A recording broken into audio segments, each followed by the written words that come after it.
ज्या वेळेस मराठ्यांच्या बाबतीमध्ये, ज्या वेळेस कुणबीकरणाच्या बाबतीमध्ये कुणालाच बोलवलं जात नाही, कुणाशीच चर्चा केली जात नाही, राधाकृष्ण विखे पाटील तर आता पोलीस खाते त्यांच्याकडे की काय असं मला वाटायला लागलंय. त्याचं कारण सांगतो की माननीय सर्वोच्च न्यायालयाने अमित शहानी विरुद्ध सरकार ह्या शासन निर्णयामध्ये स्पष्ट सांगितलेलं आहे की कोणत्याही नुकसान झालेल्या गोष्टीतले गुन्हे मागे घेऊ नयेत.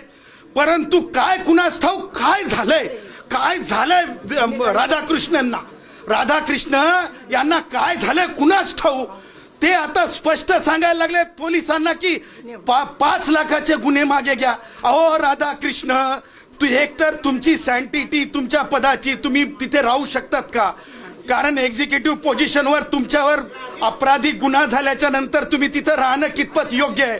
जर तो तशा प्रकारचा अपराध न होता केवळ आरोप होतो, त्यावेळेस धनंजय मुंडेंना पाय उतार व्हावा लागतो, त्यावेळेस भुजबळ साहेबांना पाय उतार व्हावा लागतो. पण तुम्ही तर स्वार होतात.